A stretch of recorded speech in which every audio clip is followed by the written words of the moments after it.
Now we look at different types of images that are formed out of the combination of mirrors. So formation of images and the combination of mirrors. Here we look at a case where how your eye is sensing, sense of vision I said, how your eye is sensing an object placed at some point, or how the images are formed, how you are able to see your image in a mirror. So for the sake of convenience, I'll consider here there is a surface. Here is the surface I have, and this surface is a mirror surface. I'll just look at, and this is the mirror I have. An object is placed somewhere here. There are number of rays emerging out of the object. So the rays are emerging out of the object in this manner. So when it falls on the surface, then it reflects back. And here this is the eye where you are observing the object. So this is the object I have. So whenever a luminous body sending the light that is falling on the object, so from the object the light is reflected, so the light is further falling onto the surface. Therefore if I consider the normal over here, this is the reflected light, and for this normal this is the reflected light, these are the reflected lights. Now whenever eye is observing, then the vision will be along this direction. So the vision is going to be in this manner. So the person is able to see the object such that these two are merged over here and the object is seen here. So this is the image of an object. So this is how the formation of image takes place. So this is a real object and this is the image of the object. So inside a mirror, in a mirror, he can observe this object in this manner. So this is the ray diagram for how the image of an object is formed. And this image, the property is laterally inverted. The image is laterally inverted in the sense, when you look at your image into the mirror, you can observe that your right eye appears to be left and left appears to be right. That means there will be an inversion. So the property of image is laterally inverted from the plane mirror. And one more point you can understand, if at all I take the combination of mirrors, that means a reflected ray can further reflect or not. So we are to see, can a reflected ray obviously further reflect? This is the question you need to answer. This is the question asked. So can a reflected ray further reflect? So the answer is going to be yes, because if you have multiple mirrors, as an example, it's very common experience in barber shops.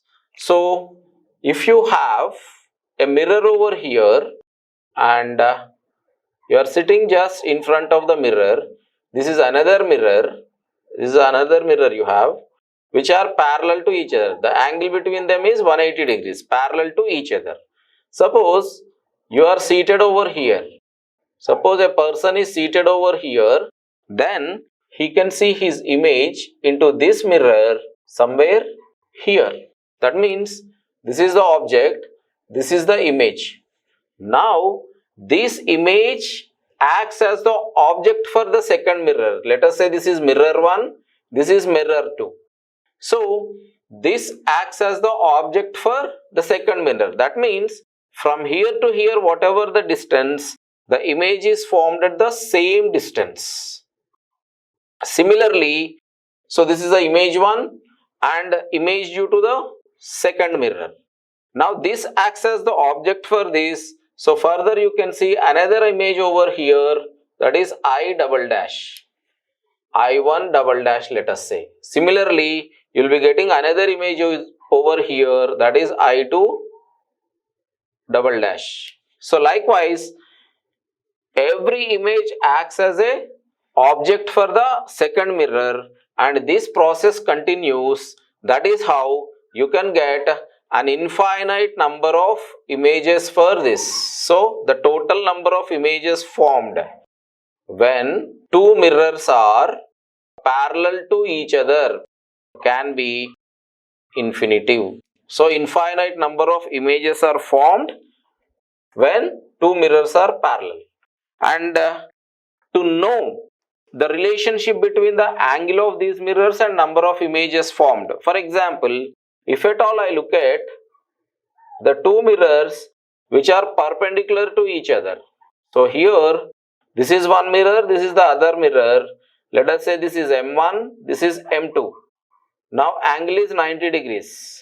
So when an object is placed over here, this is the object I have, then you can get one image out of the first mirror. This is the image 1, and one image out of the second mirror. This is image 2, and one image out of the combination of these two, that is third image is somewhere here, indicating that here number of images formed are 3 when mirrors are perpendicular to each other.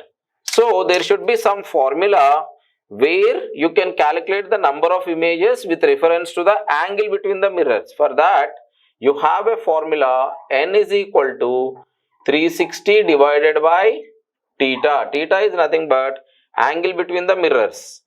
If n is odd, if you get the answer as odd number, then you can stop here.